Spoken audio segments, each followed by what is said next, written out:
جو لوگ اولیاء اللہ سے اور اللہ کے نبیوں سے، اللہ کے ولیوں سے دور ہیں، یہ جو میری بہن میرے ساتھ کھڑی ہے، اس کا تعلق غازی بروٹھا حضروں سے اس کا تعلق ہے، اور اس کا یہ جوان سارا بیٹا آپ کو دکھائی دے رہا ہے۔ دوستان دی وقار، یہ مائی صاحبہ فرما رہی ہیں کہ میں شادی ہوئی، اس مائی صاحبہ کی جب شادی ہوئی، اولاد نہیں تھی تو انہوں نے منت مانی۔ لوگ کہتے ہیں جی آپ منتیں مانتے ہیں، کیا ملتا ہے؟ آپ درباروں کی منتیں مانتے ہیں، اللہ کے ولیوں کی منت مانتے ہیں، تو ملتا کیا ہے؟ آئیے میں آپ کو یہ بتانا چاہتا ہوں کہ اللہ کے ولیوں کی منت ماننے سے ملتا کیا ہے، اور پھر منت ماننے کے بعد نہ کرنے سے پھر نقصان کیا ہوتا ہے۔ یہ جو مائی صاحب ہے کہتے ہیں اولاد نہیں تھی، میں نے دعا مانگی کہ مالک کائنات تو مجھے اولاد عطا کر، اور میں ہر 11ویں ہر چاند کی 10 تاریخ کو حضور غوث پاک رضی اللہ تعالیٰ عنہ کی 11ویں کے موقع پہ روزہ رکھوں گی۔ فرمایا میں روزہ رکھتی رہی، اور اللہ تعالیٰ نے پھر مجھے یہ بیٹا عطا کیا۔ پھر بھی میں اپنے ہر ماہ کی 10 تاریخ کو روزہ رکھتی رہی، کرتے کرتے یہ بیٹا 10ویں جماعت میں یہ سکول جانے لگا، پھر یہ 10ویں جماعت کا اسٹوڈنٹ تھا، اور 10ویں جماعت میں یہ پڑھتا تھا۔ تو کچھ لوگ محلے کے مجھ سے پوچھنے لگے کہ مائی صاحبہ آپ کون سا عمل کر رہی ہے، اور مسلسل آپ نے جاری رکھا ہے کہ ہر چاند کی 10 تاریخ کو تو روزہ رکھتی ہے۔ مائی صاحبہ فرماتی ہے میں نے فرمایا کہ میں شادی کے بعد میں نے منت مانی تھی کہ اللہ مجھے اولاد دے، تو میں ہر 11ویں کے موقع پہ ہر چاند کی 10 تاریخ کو روزہ رکھوں گی۔ تو جب سے اللہ نے مجھے یہ اولاد دی ہے، اس دن سے لے کے اس وقت تک میں چاند کی ہر 10 تاریخ کو دن 10ویں اور رات 11ویں، یعنی میں دن کو روزہ رکھتی تھی، اور اللہ نے مجھے اولاد دی، اور پھر میں یہ تسلسل میرا جاری اور ساری رہا۔ تو ان لوگوں نے، کچھ لوگ جو ہوتے ہیں نا وہ عقل ان کی نہیں ہوتی، علم نہیں ہوتا، بھائی صاحبہ سے کہنے لگے کہ تو روزہ کیوں رکھتی ہے، تو روزہ کیوں رکھتی ہے، تو روزہ چھوڑ دے۔ بھائی صاحبہ فرماتی ہے میں نے روزہ رکھنا چھوڑ دیا، اور میں نے اپنے مال مویشی، میری بھینسی تھی گائے، ان کا دودھ میں ہر 11ویں پہ ختم پہ کے لیے دیتی تھی، میں نے وہ بھی چھوڑ دیا، روزہ رکھنا بھی چھوڑ دیا۔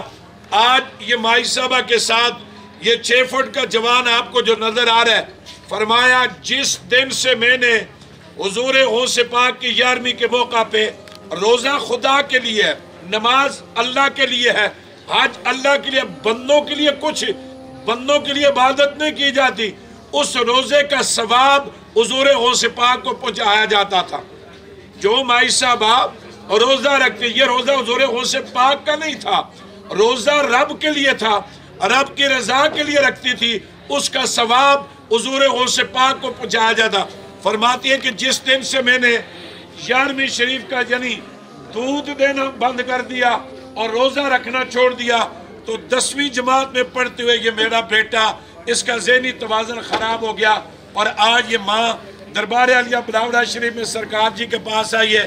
آپ اسے دیکھیں یہ کتنا خوبصورت جوان ہے، اور ماشاءاللہ یہ لگتا نہیں ہے، یا آپ اس کو دیکھیں کہ یہ بندہ ذہنی طور پہ ٹھیک نہیں ہے، اس کا ذہنی توازن ٹھیک نہیں۔ لوگوں، جو لوگ اللہ کے ولیوں کی بات، اللہ والوں کی بات نہیں مانتے، اللہ تعالیٰ ناراض ہوتا ہے۔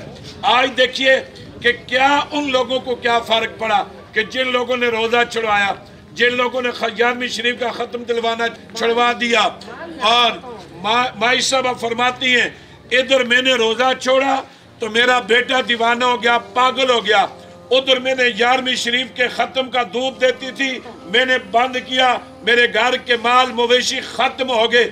کیا دودھ کوئی حضور غوث پاک کے بیٹے یا ان کی اولاد تو نہیں پیتی تھی؟ 11ویں شریف کے ختم میں دودھ تو لنگر میں جاتا تھا، مخلوق خدا کھاتی تھی۔ لوگوں، یہی پیغام تو دربار عالیہ بلاوڑہ شریف سے ہے کہ ہم جو بھی چیز دیتے ہیں وہ نام خدا دیتے ہیں، اور مخلوق خدا کھاتی ہے۔ آج دیکھیں کہ ان کا کچھ بھی نہیں گیا، ان کے گھر، اب ان کے گھر، ان کے بیٹیاں بچے سب ٹھیک ہیں، لیکن مائی صاحبہ کا گھر اجڑ گیا۔ جو منتیں مان کر، روزے رکھ کر، سجدے کر کے اولاد مانگی، آج وہ اولاد بھی پاگل ہو گئی، اور گال کے مال مویشی بھی ختم ہو گیا۔ میں آخر میں تمام اب آپ سے یہ گزارش کرتا ہوں کہ لوگوں، جو بھی منت دیتے ہیں وہ نام خدا دیتے ہیں، لیکن خدا را اللہ کے ولیوں کے ساتھ، اللہ کے نیک لوگوں کے ساتھ یہ جنگ نہ کریں، اس لیے کہ رب اپنے دوستوں کا بدلہ خود لیتا ہے۔ آج ان کو نقصان نہیں، مائی صاحبہ کا گھر برباد ہو گیا، ان کے مال مویشی ختم ہو گئے، اور جوان بیٹا بھی آج آپ کے سامنے دیوانہ پاگل ہے، اور مائی صاحبہ کے آنسو ہیں۔ ہم اس وقت دعا کرتے ہیں کہ اللہ تعالیٰ بڑے سرکار کے وسیلہ سے اور قلندر دورہ کے وسیلہ سے حضور غوث پاک کے صدقے اللہ اس کو صحت اور زندگی نصیب فرمائے۔ آپ سے بھی میری گزارش ہے کہ حضور غوث پاک رضی اللہ تعالیٰ سے محبت رکھنے والوں، روزہ رکھتے ہو یا نیاز دیتے ہو، ہم دیتے نام خدا ہے، اس کا ثواب حضور غوث پاک کو پہنچاتے ہیں۔ دعا ہے کہ اللہ تعالی ہم سب کو حضور غوث پاک کی محبت نصیب فرمائے۔ اور آپ دیکھیں یہ غوث پاک کا فیضان ہے کہ اس موسم کے اندر، اس بارش کے اندر یہ ہزاروں لوگ حضور قلندر دورہ کے ہاتھ سے فیض یاب ہو رہے ہیں اور بڑے سرکار کی حاضری دے رہے ہیں۔ اس کو حضور غوث پاک کا فیض کہا جاتا ہے۔ نگاہ ولی میں وہ تاثیر دیکھی، بدلتی ہزاروں کی تقدیر دیکھی۔ اللہ اللہ کیے جانے سے اللہ نہ ملے، اللہ والے ہیں جو اللہ سے ملا دیتے ہیں۔ اللہ تعالیٰ سب پہ اپنا کرم فرمائے۔ تاجدار ختم نبوت زندہ باد، زندہ باد۔